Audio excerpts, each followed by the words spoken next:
Hi, and thanks for joining us. On today's show, we've got James Burnie, who's a partner specializing in Web3 at law firm Gunnar Cook. It's the largest Web3 specialist law firm in the UK and the first major UK law firm to officially accept payment in crypto assets. It's got offices in the UK, Germany, and New York. Here's my conversation with James. James, thanks so much for joining us here today. I guess, well, you're in the UK. Where exactly are you located today?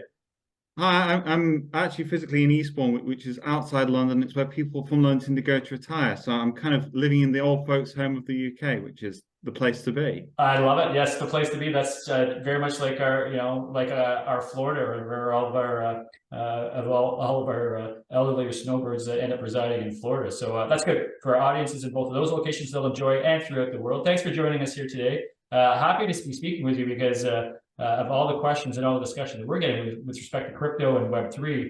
The world is not. Is that not the case? And we're going to continue to see change going forward, aren't we? Yeah, we are. And what's been interesting from our perspective is we're seeing a shift between different countries, particularly in the light of FTX. And what's been reassuring about FTX is the attitude of regulators globally we've seen in terms of how to deal with it. Because one of the conversations we've been having have been along the lines of the sorts of issues FTX have are traditional regulatory and legal questions which regulators are used to dealing with, and therefore it's within their comfort zone. There is nothing particularly special or magical about what happens in FTX from a regulatory perspective. And what's been quite interesting is we've been assisting, for example, in Mauritius drafting with the regulator drafting their rules around crypto assets. We are getting other requests from other regulators wanting to do the same thing. And we're seeing an interesting group of countries turn up because you've got traditional countries who've always tried to be pro-crypto. So you've had things like Cayman, the BVI have always put out a very pro-crypto pitch. We've seen other countries who've been relatively anti-crypto. For example, China has always been a difficult place for crypto firms to trade in. And what we're seeing at the moment is the countries in the middle are coming off the bench. So these are jurisdictions you wouldn't necessarily think of. And the sort of approach they want to take is a relatively grown-up and friendly approach. And they don't want to get sort of, a company has gone bad and what's wrong with the regulator type feel to it. But equally, they do want some innovation in it. And it's kind of tentative steps to try and find out the way forwards. And one of the biggest issues they have is this is a new and quickly evolving industry. And therefore, how fast can they get upskilled in order to be able to deal with it in a proper and grown-up manner, which is what they want to achieve in an industry which isn't always the easiest for people to follow.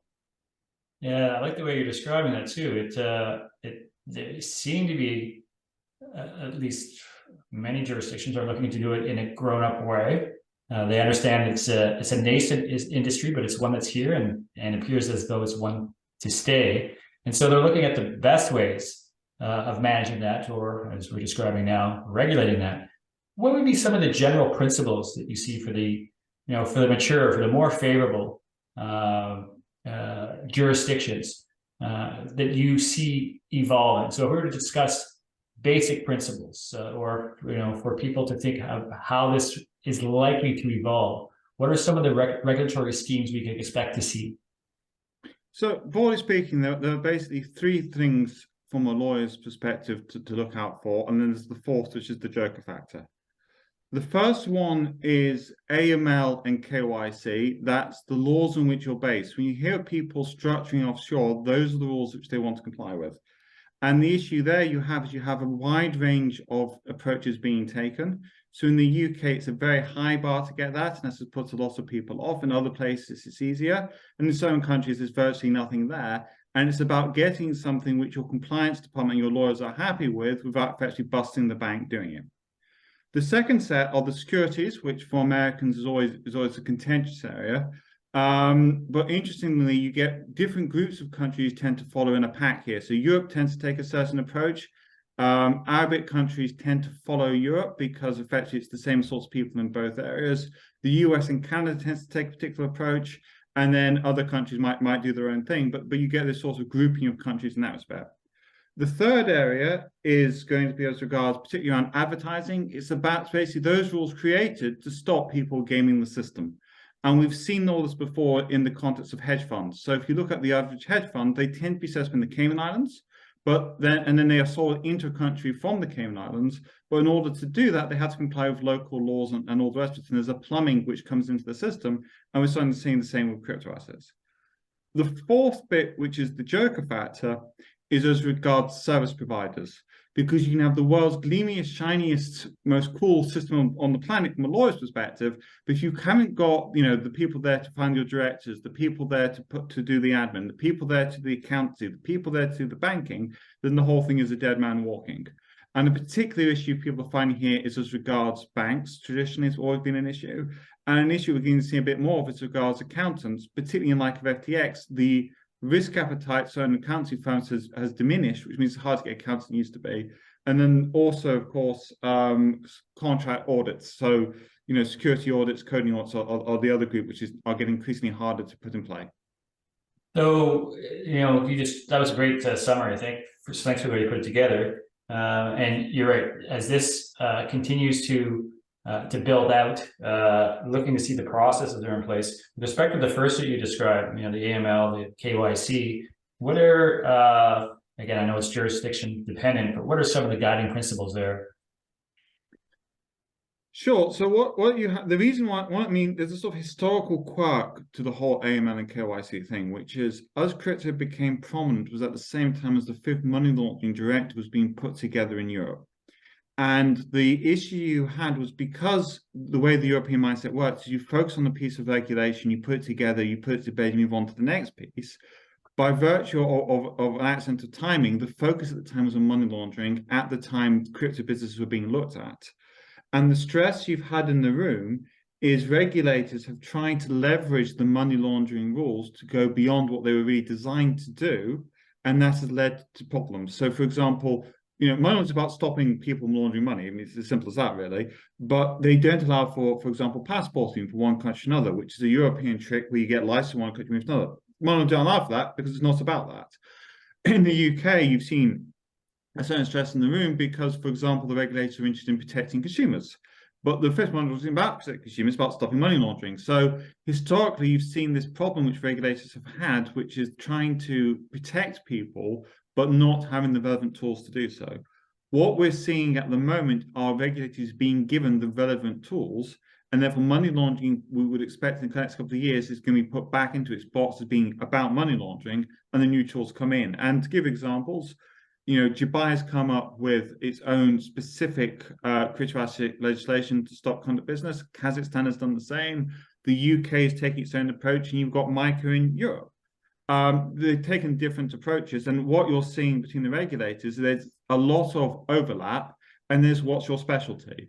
So if you take Europe, for example, MiCA was premised originally on equities, and the big thing in Europe is the ability to move from one country to another. Kazakhstan has got traditionally a huge mining presence that might well influence what they do if you look at the consultation paper. In the UK, a lot of the drive is about being a gold standard because the idea is if you're a business in the UK, you're taken seriously as a grown-up player, and a lot of this is about hitting bigger businesses which can achieve that. US is about the size of the US effectively. So if you want to play in the US, it spends a lot to make them a lot as effective the US. You can't go down the shoestring, but equally there's a lot of Americans and they've got plenty of cash to spend on it, so you can make model doing it. The UK is more of a shoestring type place in the sense that there's a push towards innovation. There's more of a sympathetic environment around startups, but then the UK market is only the size it is, if you see what I mean. So you tend to want to move into another jurisdiction afterwards. Looking for that expansion, right? Yeah. So, okay. So we understand the AML side to a certain degree. People on the internet and now making use of crypto are constantly suggesting that it's anonymous, but that's certainly not the case. When we talk about KYC, again, jurisdiction, but what are the privacy concerns? What are the requirements going to be to to know your client, to know who you're dealing with on a go-forward basis? So there's an intrinsic philosophical issue here, which is the money laundering rules were created quite a while ago. Money laundering exists despite of those rules. The philosophy of the people at the time those rules were created, which is you'd only hide your identity if you were dodgy. So when I, as a lawyer, for example, being on a client, I need a passport, I need a proof of address, I need a whole lot of documentation about my client. I don't really care about it, but I have to have it. And if you don't give it to me, the way the rules are written is assumed you must be dodgy because you won't give me that information. What we've seen since then is a sea change because people can steal each other's identities. People actually might have legitimate reasons not to give this form of data, but that is not built within the rules. So when you start to look at this, you have this fundamental problem, which is the rules are not fit for purpose if you're going to take the view that privacy has to be important. And that's why when you get in the concept of DeFi, these platforms trying to go out there and go, trust in us, we'll do the KYC and AML.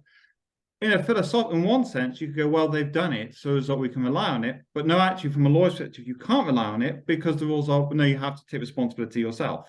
So you've got some intrinsic issue in the room. And I think it's going to take an entire new generation for a cultural shift, effectively, to start to dislodge that.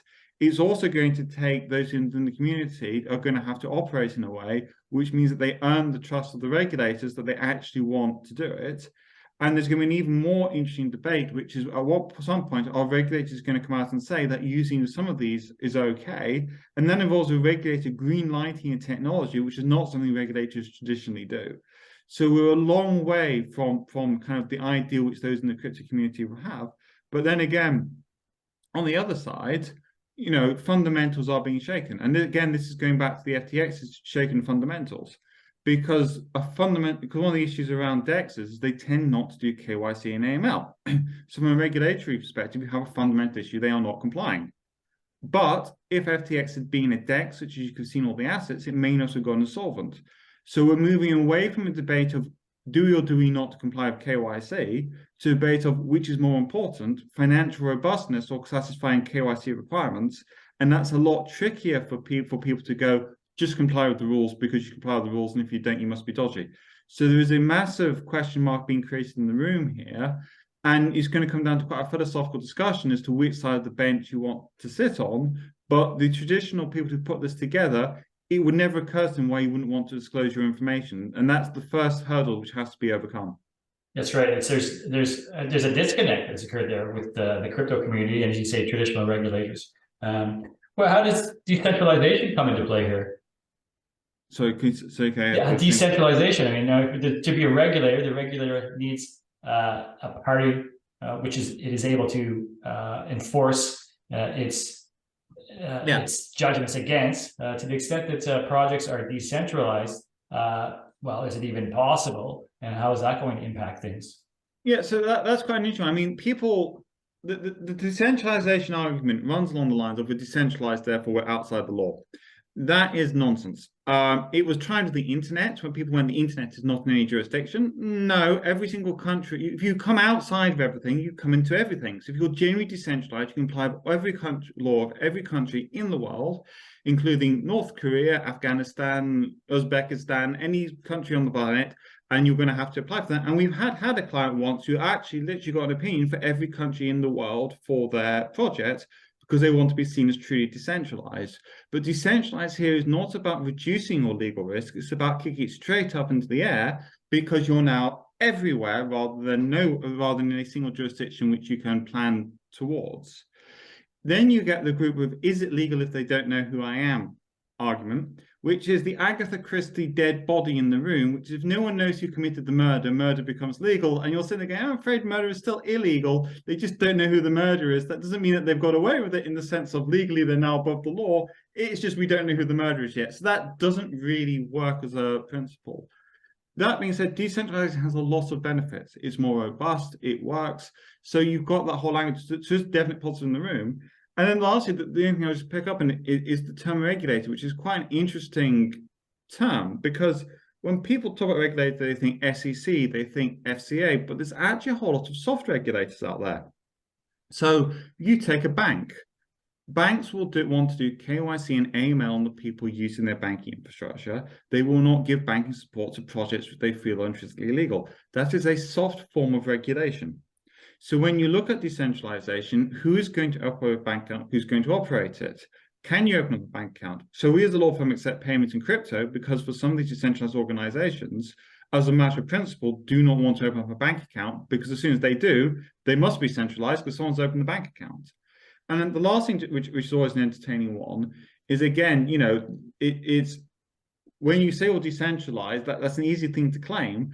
But if you're saying that you're the CEO of a decentralized company, how are you reconciling those two statements?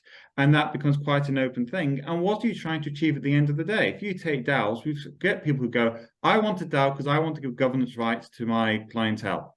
fine. But you could have a straight old-fashioned company and go, whoever votes will do what they want to do. Not a DAO, it's just a company, and you just do what you're told. So, the whole DAO thing is what are you trying to achieve, where are you trying to get to?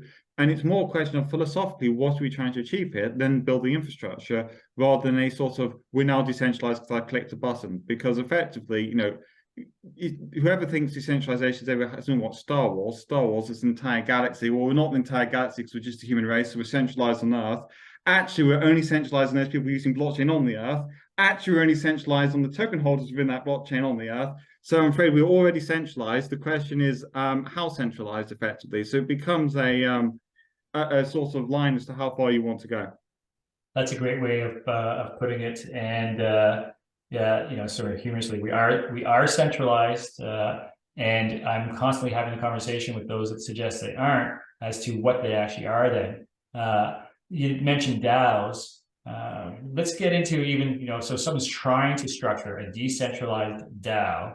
What is the and I don't think they frequently understand the concept, but what is the choice of entity that you advise for them to initially begin the structuring of that DAO? Okay, so you've got three basic options. Option one is corporate entity with some smart contracts down the side. That was the old-fashioned DAO. That's how it started to set up. They tend to be centered around the BVI. Is a common place for that. You'll simply a contract, and that company says we will do what the contract tells us to do. We might call the company administrator because it sounds slightly less offensive, but that is a marketing ploy. The second option is the foundation. Foundations were originally created in places like Switzerland for charitable purposes. They don't necessarily have shareholders, but they still have directors. The Cayman Islands is coming off the back of that, and effectively you're seeing a new concept, which is around the idea of the idea there's no shareholders, therefore it must somehow be a DAO, but there's still directors of the DAO, so we're sort of nearish there. And then you get those who simply go, I don't exist, until the entire time they don't exist, and they've just got a series of smart contracts and hoping for the best. That's how you get to lose your house, because effectively what you've got there is you've got a collective.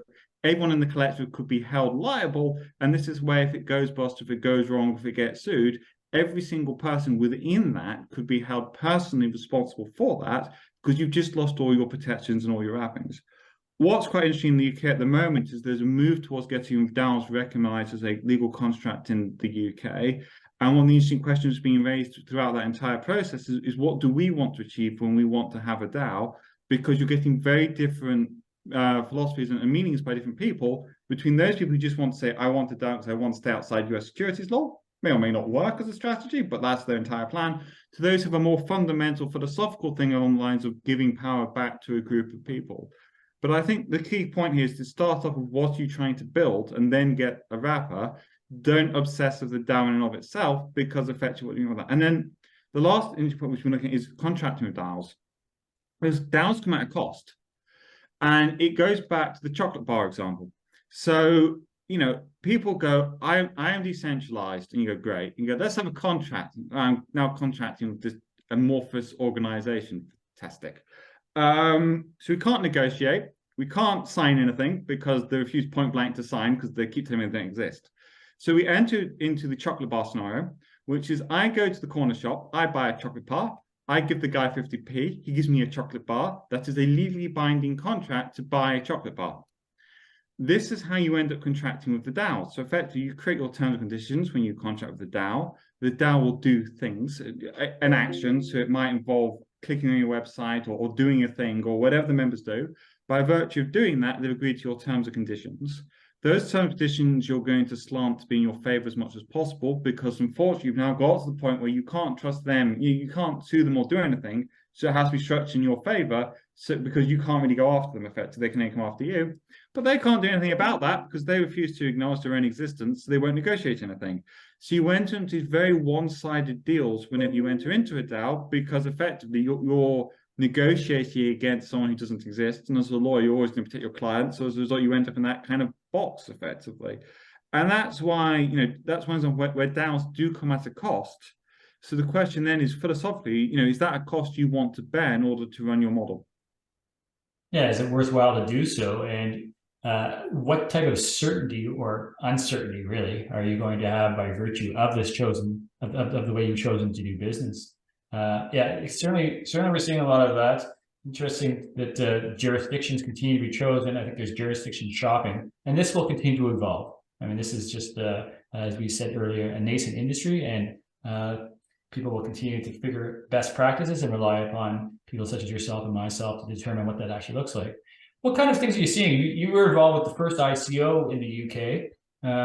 Are you seeing much, with respect to IDOs or any type of offerings at this stage? Yeah, I mean, we're in the most bizarre scenario because everyone tells me how we're in a crypto winter, and I've never been so busy at any point, effectively.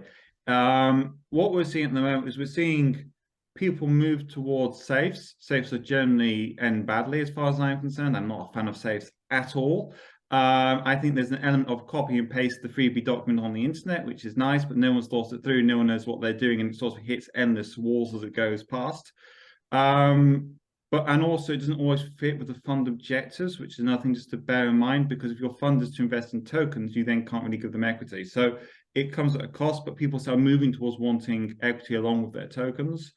There's still a solid trade going on in tokens, but we're now being moved towards a more greater formalization as to what it is you should say about your token when you sell it. So in both Mauritius and in MICA, there are now draft sections in terms of what is expected to be in the white paper and expected to be in the terms. The UK is going to do a similar thing, which is also going to put out what is in there. And I think over time, what we're going to end up with internationally is a sort of list of everything which needs to be included for every single thing to move forwards. And there's a really interesting broader point here in my mind, which is what the fundraising gap is, which the ICO fulfills. So if you want to do an IPO, 30 million quid. If you want to do bonds, quite a lot of cash. In my mind, the ICO is a natural fit for the person who wants to fundraise up to 300,000 pounds, UK pounds, so 340,000 US dollars. That's the natural fit for it, effectively. And it is that short-term, high-risk investment, effectively, which is coming in. And that's why I think we'll continue to have a model to play. And what we don't want is we don't want the rules to get so onerous that they become effectively a full-on prospectus, because if you become a full-on prospectus, then you might as well do an old-fashioned equity. And it locks those firms outside the market. The glorious thing about the ICO is it allows little firms to hire small amounts of money to get things off the ground and then move on to bigger things, rather than sell their equity too cheap. Right. Yeah. And it's just you're citing $300,000. It's just I guess the cost of entry, the barriers to entry, are too significant to do otherwise, right? Or more traditional IPOs. Yeah, so I mean, if you've got to draft for a full IPO and all the rest of it, it's the cost of the lawyering, the cost of all the background. It's that. I mean, there was a time when literally just a white paper and a set of T's and C's and you're good to go. I'm not saying that's the best answer, but there's a sort of halfway house between the two. So when you look up things coming out, the length of the rules is 2 or 3 sides of A4 list of requirements. That is eminently achievable, if you see what I mean, at a reasonable cost. That is what you want to achieve. So there's something there, but so it's not a total joke, but equally you're not killing the project through over lawyering, because bluntly lawyers come at a cost, and that's not always helpful. That's right. It's as I said earlier, oftentimes a barrier. And what we're finding is that a lot of people involved in this space are choosing not to concede legal. They're willing to just assume the risks, and they don't understand the extent to which they're taking on risk, particularly if they're doing something without a wrapper, the way we described earlier. What type of risk would you see? So the shift that's occurred, I know you've written on what's going on with staking now as well, right? So interesting to see some of the recent comments by Gary Gensler and how he intends or imagines the SEC is going to regulate all crypto, but blockchain or Bitcoin by the sound of things. What is the treatment of staking going to be for these projects on a go-forward basis? So staking is quite an interesting one, because first of all, you've got to work out for which form of staking you're in, because you've got validator staking, you've got DeFi staking, and they're entirely different as models. It's misleading to stick the two together. Let's break them down. I appreciate you saying that. Let's break them down and deal with one at a time. So we'll just talk about from a validating perspective. So let's use Ethereum as an example. So the thing about validated, so in and of itself, staking is not a regulated activity. I mean, outside the US, effectively, in and of itself, staking is not a regulated activity. You wouldn't need any license to do it or anything like that. The issue you have through in the UK and other parts potentially of Europe is whether it falls in the definition of something called a collective investment scheme, which is a Ponzi lawyer way of saying the word fund. And basically, if you get stuff together, you pool it, you manage it, and you give a return, then you've got the potential for a fund in there, which would be a security. And that's why some of the more mature models are effectively people lending investors the software. The investor runs the whole thing, and therefore you come outside the definition by running that way. So it's about setting up in the right way. Now, there are issues there still with things like, for example, liquid staking, where you put it together and you get a token to represent you do other things with. That tends to start to fall within the definition of collective investment scheme more strongly. And there's an interesting open question here because the intellectual thinking behind a staking company is somewhat different qualitatively between thinking of a fund manager. As far as the staking providers are concerned, they are simply running a piece of software in the way you would any other software. They do not think they are making investment decisions. Yet the problem you've got is the way these rules are sometimes drafted. I mean, they're so broad that they would capture it anyway. And that creates interesting slight nuances between different countries. So, for example, in Germany, sometimes they look more at the intention of the people participating, whereas in the UK, it's more about whether it's managed as a whole and with the level of control of the people participating, which might sound like a sort of niche thing, but actually can lead sometimes to slightly different outcomes for different people on the system. So that's where you're getting it. I mean, I think there's a good argument for bringing staking outside of regulation altogether because it's inherently this is a good thing, and the risk profile is not the same as it would be if you were buying NFTs or something like that. It's inherently has a positive thing. The threat of staking and the philosophical argument here is staking versus banking, because at the end of the day, in both models, you have an asset, you lock it up, and you get more stuff off the back of it. And the risk profile is interestingly different because with a bank, your risk profile is on the solvency and the ability of the bank to meet its interest payments. And with staking, the issue is regards the ability of the blockchain protocol to continue functioning and whether the software operates properly. So it's a different risk profile, but with a similar outcome. And both are at the lower end of risk for the industries in which they're involved at. So if you put cash in a bank, you consider that a low risk thing to do. And equivalently in crypto, if you do staking, that's considered less high risk than if you're buying NFTs and the like. So there is a philosophical question here as to, given the similarities of the two, whether one will want to tolerate the other and how they will fit together. And as a user, whether you want to diversify your counterparty risk to a blockchain risk for a similar type of product on the market. And that people are not really talking about in a mature way at the moment. But I can see the arguments for wanting to have some of both because it is a similar investment in terms of the feel of it, but actually behind the scenes, it's a somewhat different set of risks you're relying on. And risk diversification would suggest you should do some of both. An interesting thought you say where you have to, I mean, do you think the banks are going to play ball? This presents a real threat to them because there's only so much capital to go around, and the second model, as you just described, is one that's going to reduce the market for the banks. Again, going back to Gary Gensler, he's already warned banks about taking on the assets themselves. So I think that from that follows that the banks actually won't be involved. So who ends up actually winning in the long run, in the end game here? Well, you're seeing things. So, for example, Zodia has come out of Standard Chartered. That is a bank beginning to offer more crypto custody type services. You're going to see banks moving into the sector more, and some people will get reassurance from that because effectively they've got old-fashioned banking regulation behind them. You're going to get a new group of people turn up who will be, people like Copper and people like Bitpanda will turn up, and they are a new form of doing things. But new competition is not in and of itself necessarily a bad thing. It's just more competition. I mean, there's an argument that there are too few banks in the world, and there should be more banks in order to give you a more robust system. And if you believe in decentralization, then the more the better because it's more decentralized. And what's been really interesting as a regulatory lawyer is you see a global shift all the time towards centralization, decentralization, and re-centralization. So there was a time when people thought that the whole way forwards was to centralize risk between central players. Those central players would manage the risk, and that was the way forwards. You then have Lehman Brothers. Lehman Brothers pushes us towards decentralization, so we get a reverse before. But this is not recent. This has been happening since time more, that we've seen move back and forth and back and forth.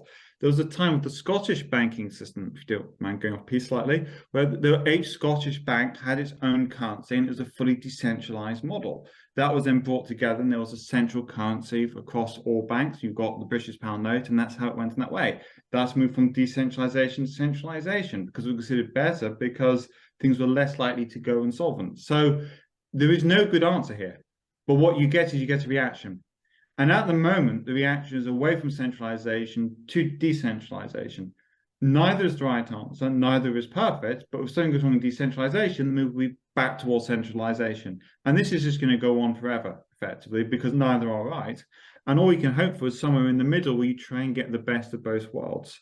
And therefore, what you would like to build is an infrastructure which tries to take the best of both, knowing that there's a simple trade-off here, which is the more risk is centralized between big organizations who've got the power to look at it, the less likely they are to go insolvent or go wrong. But if they do go insolvent and go wrong, the effects on the economy is far greater than with the decentralized model. So it's about bringing that all together. And, just to throw in one last wild card, if you take Lehman Brothers did not necessarily go insolvent because it went bust. Lehman Brothers, there was a lack of confidence in the bank. If Lehman Brothers had held all of its assets using a stablecoin and the regulator had been able to see which assets Lehman Brothers has held, that regulator could have come out and gone, Lehman Brothers is completely solvent. We've looked at the books. It is fine. At which point the panic may have stopped and Lehman Brothers might still exist. And I think you've got to support a technology which might have avoided something like Lehman Brothers. That has legs to it and it's worth exploring. But it doesn't mean, things, it's so new, if you see what I mean. I mean, shares are the other interesting one. Yeah, I'm asking you a question. Do you know what a share in a company is the big question, because most people don't. It's not voting rights. It's not ownership. You don't, a share in a company is a percentage of the proceeds in the event of liquidation, and that percentage might be nothing. Shares were banned in the UK for being a high-risk investment because they're highly speculative. You couldn't touch them. You didn't know where they were from. There were a whole lot of scams. And that's looked suspiciously like the press you get around crypto assets. You just write out crypto, put the word shares, and you've got exactly the same press as you had around the South Sea Dublin in the UK. The response was to make shares illegal in the UK. And for the next 100 years, effectively, the UK effectively fell back compared to other markets because we didn't have shares in other countries steamed ahead when they did. And there was a massive reversal, and shares were brought back into the UK as a concept because effectively we were losing to other economies out there. And I think the interesting thing from the US is a lot of the debate feels to an outsider like me like the debate on shares way back when. And okay, you can legalize everything in the US, fine, but other countries will move forwards. And then there will be the moment which goes, actually, we need to bring this back into the US because we can't ignore it. It's going to go ahead anyway. Do we want to sort of become part of it again? Yeah, James, I think you're hitting it on the head to the extent that it looks as though the U.S. will become even more unfavorable to do business. Business will go elsewhere, and as you say, that pendulum swings back and forth.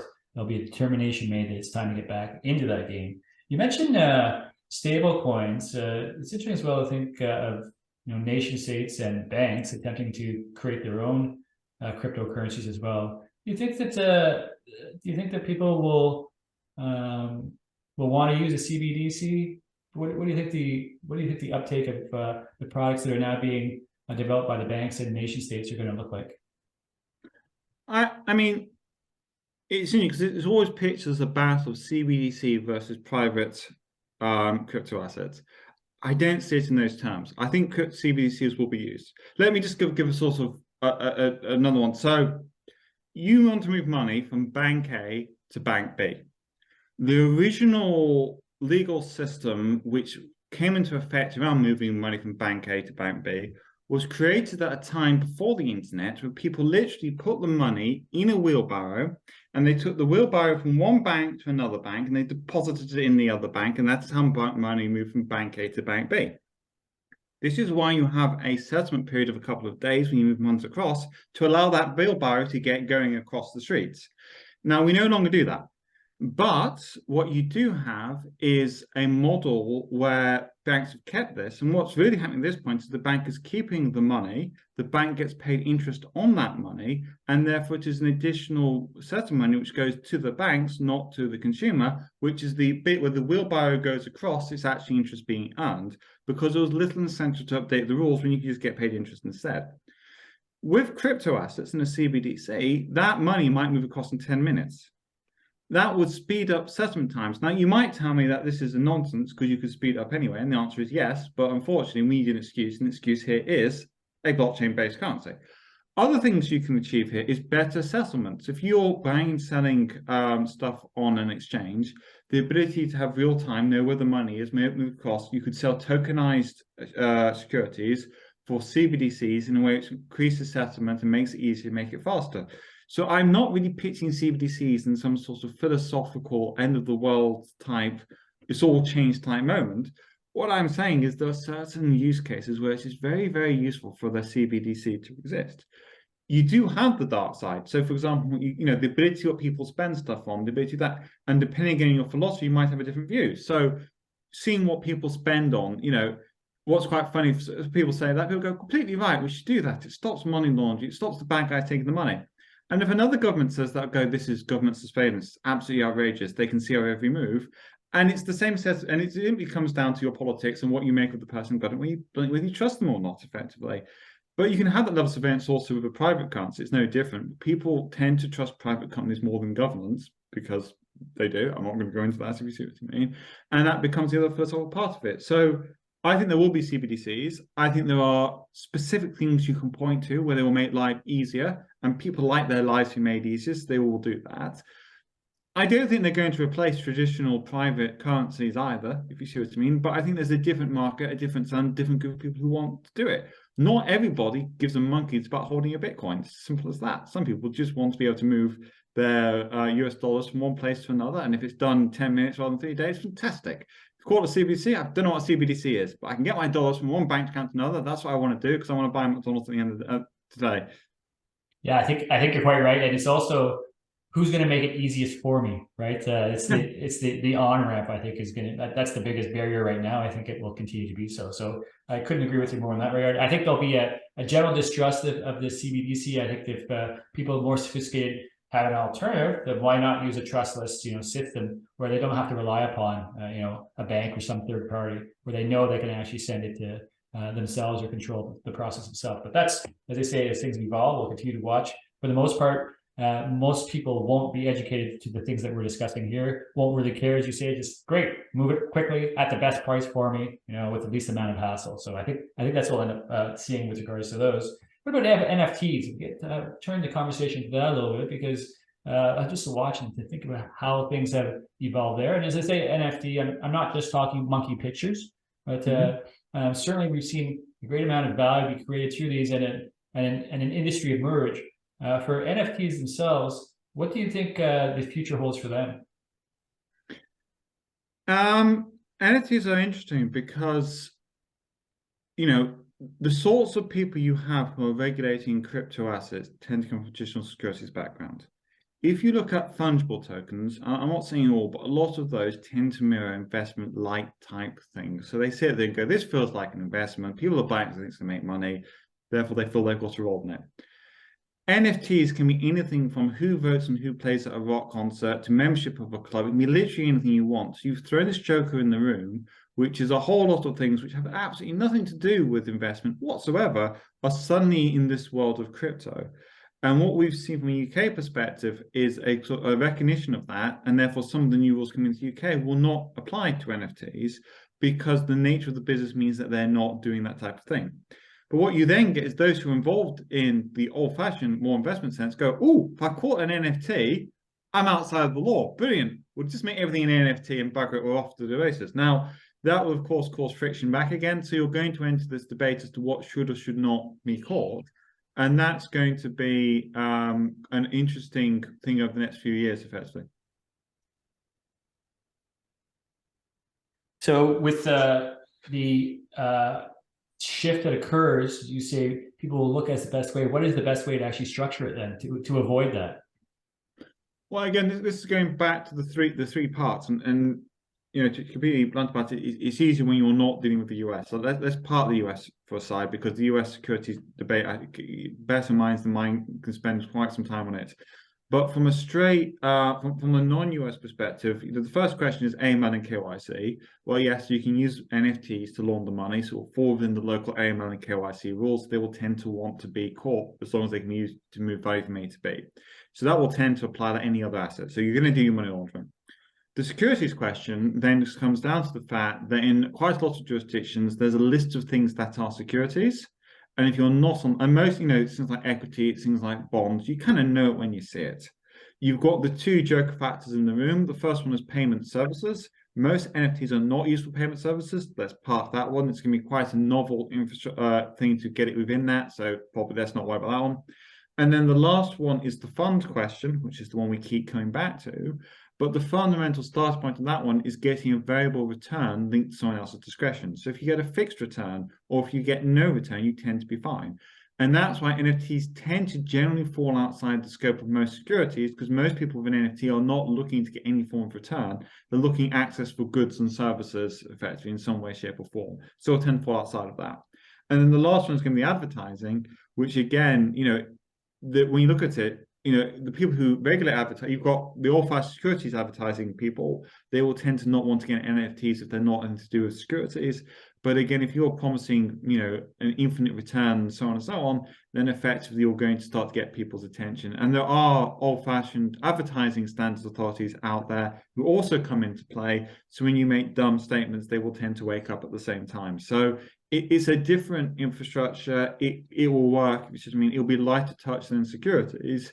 But it's the old business as a lawyer where you go, you're probably going to be fine, and the client immediately comes up with something you've never thought of and something you're not fine because you never thought you could do that, if you see what I mean. It's one of those sorts of ones. Yeah, we're spending time thinking of just that. What are the things that haven't been thought of yet, right? As always, there's disruption and entrepreneurs looking for a new way, a better way, and trying to take market share or whatever however they look at the increase in the way that they're trying to increase in value, the value of their project. With these new innovative technologies, what are the ways that the entrepreneurs are able to protect themselves? So, protect themselves or come up with new ideas. So I mean, so what you've got at the moment. So to take a step, in terms of protecting yourself, I mean, what you will have is you'll set up in a country. You can pick your country. You'll have to have sufficient substance in that country to operate from.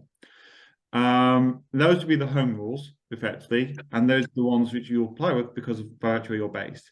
The way you would do it is you set up a subsidiary usually. That subsidiary will be in the relevant country, and that subsidiary will sell the goods and services, and that will be how you comply with those rules. The second set of the rules you apply into, and for example, in the UK, there might be a move towards the end of the year towards increasing the definition of what is caught in there to capture people who may not have any presence in the UK, but have a UK client base or UK facing to bring them in the UK licensing regime. That's the second set of rules. And there, effectively, you've got a couple of choices. You either and it's about a numbers game. So where's most of your money coming in? Where are you focused? Where's it coming in? And it's the cost of getting the local lawyers happy from that. And then you can go in packs. So most of Europe and the UK have the same underlying framework, so you can start with that. And effectively, that's how you then grow the business organically, getting advice for each one. And as a very, very broad rule of thumb, if you get local advice from a lawyer saying it is fine, and the lawyer is in the relatively the right area, so and you know, don't go to a sort of shipping lawyer for advice on security, so it's the right kind of lawyer, they should write a relatively sensible piece of advice which you can operate towards. And if they happen to be wrong, you can show it to the regulator. And okay, you may or may not have complied, if you see what I mean, but the regulator will read it. You've tried to do the right thing. At the end of the day, regulators are human beings. So if you're trying to do the right thing, you're coming at it the right way, whether the regulator agrees with you or not, there's a high chance they'll agree with you because you've hired competent advice. If they don't agree with you, they'll probably tell you to stop doing it, but you have tried to comply. So as a result, the anger level is now just dissipated because you're a guy who's just made an honest mistake. And that's how come across. So that's what it's about, taking that and moving that forward and just going through at that kind of basis. In terms of where it's in the innovations, That's quite an interesting one, because the way I see it is, the original blockchain is a bit like the iPad. You get a massive thing, everyone looks and goes, wow, that's amazing. It's completely new, never seen anything like that before. You then get ripples. So some of the first ripples are quite big. So applying smart contracts to blockchain with Ethereum, that is a big innovation. What you then get is you get smaller and smaller ripples. So the latest iPad, they move where the head jack is. No one really cares about that. We shouldn't set in front of Apple, but that's how people tend to view it. Okay, it might be slightly better, it might be slightly lighter, but you're not going to rush out to the shops and necessarily buy it because it's a minor change. But what you're going to get next, which is going to be the interesting bit, is the cross-fertilization from something like a traditional technology and blockchain and crypto. And to give you an idea, smart contracts existed well before blockchain existed. But it's when you combine the two, you then got these huge externalities and all these new ideas. You've got other inventions out there like quantum computing and the like. These are new models. When they come to exist, it's bringing that back together with technologies like blockchain is where the action is likely to lie, because it's about taking new technologies, applying together and adding 1 + 1 to make 3. Yes, that's just it, right? 1 to 1 + 3. What is, if you were to predict what the networks of the future look like? I mean, has it been established? Is it Ethereum going to be the network of the future? Where do you think the smart contracts will, for the most part, lie? I think it's an interesting one, because different people want different things. And what we've got at the moment is Ethereum is the biggest incumbent player. That will always give it the market advantage. You've got people like Neoris who are focused on things like security. So if you're interested in security, you might be more interested in something like that. You've got questions around user interface. You've got questions around security. You've got questions around speed, but they are finite. So the question becomes, with any new layer 1 coming out, is where is it going to fit within the ecosystem, and why would you use that rather than an incumbent, given that the incumbent's already got the infrastructure built on it? So I think that's going to be the interesting play. And the next play is going to be bringing it all together under one hub, because you've got a new industry now in terms of being able to move from one to the other. So, it's likely that people are going to want to mix and match and play around, and that's always going to be, and that's the core of innovation. That's how businesses get created and move forward. So that's going to be the next part of it. So I think it's going to be a question of there will be dominant players. And the question then becomes, from those dominant players, how do they all combine? How do they work together? And how do they interact? And that's going to become an industry in and of itself, effectively.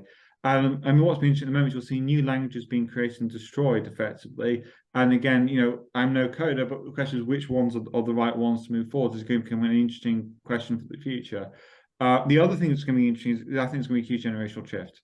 So, I work at a law firm. When you start off a law firm, there's the older group of lawyers. They exist in a time before internet. I remember sitting in front of lawyers who like to write everything down. They would then give it to someone they'd want to type it up. The idea of using this horrible internet was just horrible. You got the next group with the sort of guys who use one finger to do it. Excuse me. And it was a loving thing to watch in action. You then get the generation you bang away, and it's kind of eyeball popping at the speed at which words generate. And then you get the innovate group who basically, if the internet goes offline for over 30 seconds, they jump from a high building because their life's now become completely pointless and meaningless. You're going to get, I think, the same with the whole crypto thing. There's going to be a generation of people who grow up with this. So things that we think are new and whizzy and all the rest of it. I've got a whole thing. I'm walking to me one day and said I did the first ICO in the UK, and they'll go, "What a bloody dinosaur that date!" And I'll sit there going, "Oh, that hurt." So they're going in that direction. And I think what'll be really interesting is the younger generations who grow up with the internet, grow up with something everyone can code. I think are going to be quite frightening when they get into this, because I think a lot of the stuff which is moving forward at the moment, they'll simply go, "No, you just do this," and it's just going to go so much faster. Yeah, the speed at which it is going to occur is only going to increase. Moore's law.